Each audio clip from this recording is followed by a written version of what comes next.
Hello, y'all. My face is extremely shiny right now. Glossy. But anyway, this video,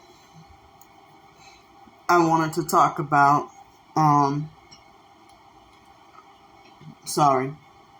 just got done eating. And eating dinner.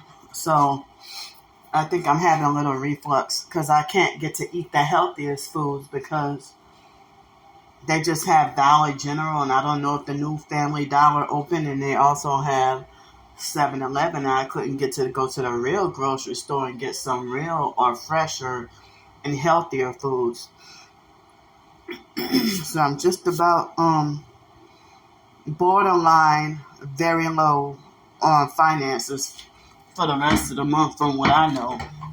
So to those of y'all who helped me out, thanks so much. I'm just trying to survive day to day. And, so this topic, I wanted to talk about narcissistic abusers, how basically they feel empowered by their lack of forgiveness towards the victim. So they'll do something like, if they start a fight with you, and then manipulate you to feel, ashamed or false guilt that you shouldn't have to feel that they should be feeling. And they even falsely smear you. You know how they falsely smear you as the bad person, and having flying monkey strangers from the world you don't even know, that you never even knew of their existence, that you never even heard of, come and devour and attack you, saying you did this XYZ wrong to the narc who's pretending to be the victim after they abused you. And then they call themselves punishing you with the silent treatment. And then it makes them feel more empowered. Like, that's another form of control and a hold and power over you with their with their fake grudges and lack of forgiveness. Even the ones that say that they're Christian or say that they love the Lord. It's weird because if they'll get mad or don't forgive you for the smallest of their perception of your making a trespass or offense to them.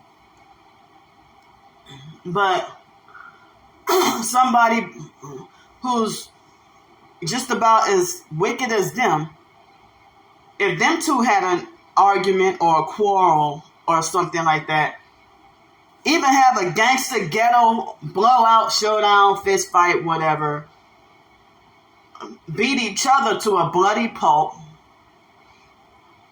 and then 5 minutes later they're back friends again, like as if nothing ever happened, bruises and all, broken bones.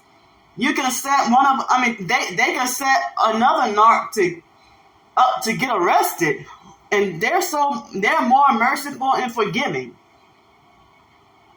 But they act like as if they forgive, somebody that would they act like as if they forgive a murder or something.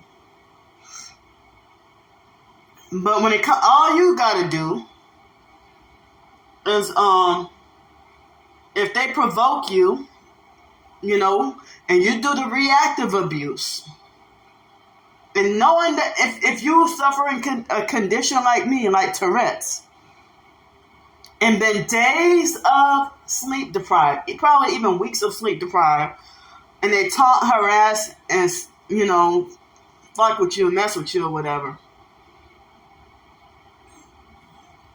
But then you've had enough and you turn around and call them a fake bitch.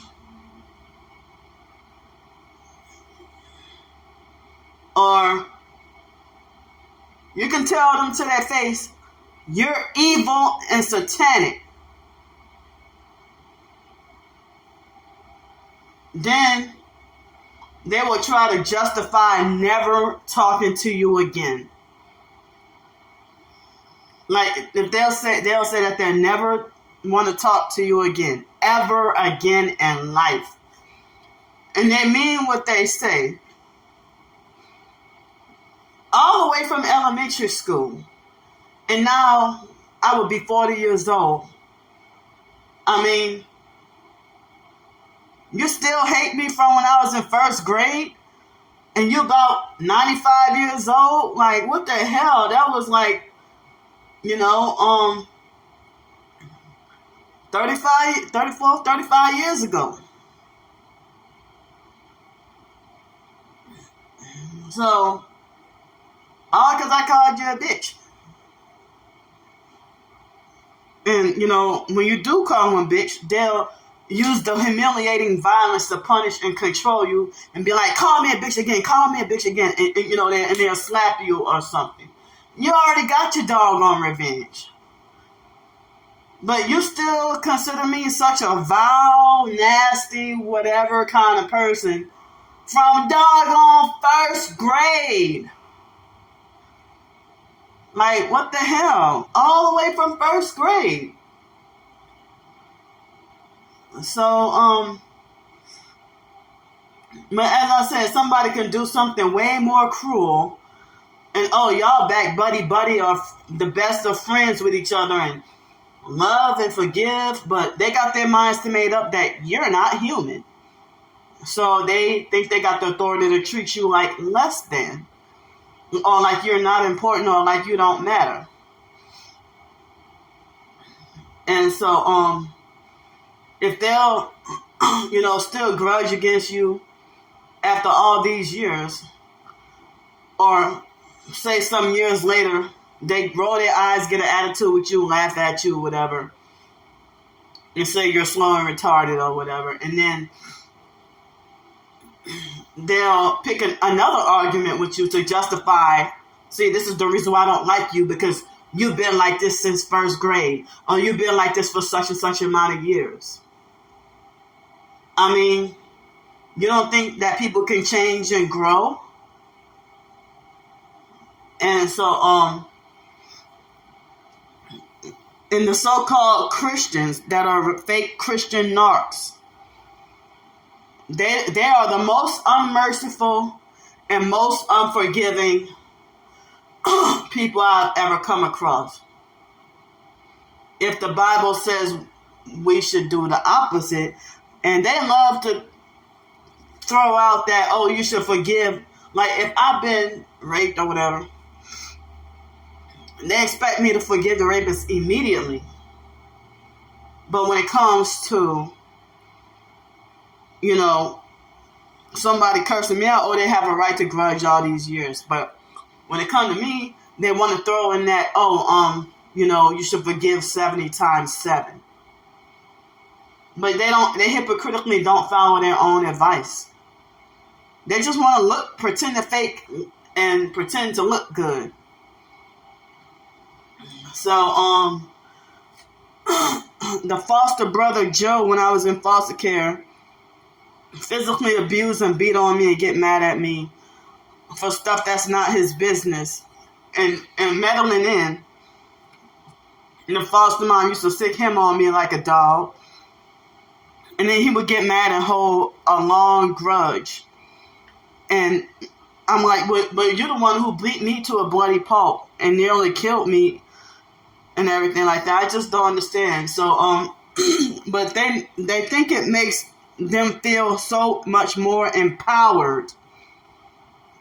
And they love to say, God forgives, but I don't. Like as if they got more power than God. Like they think they got more power than God.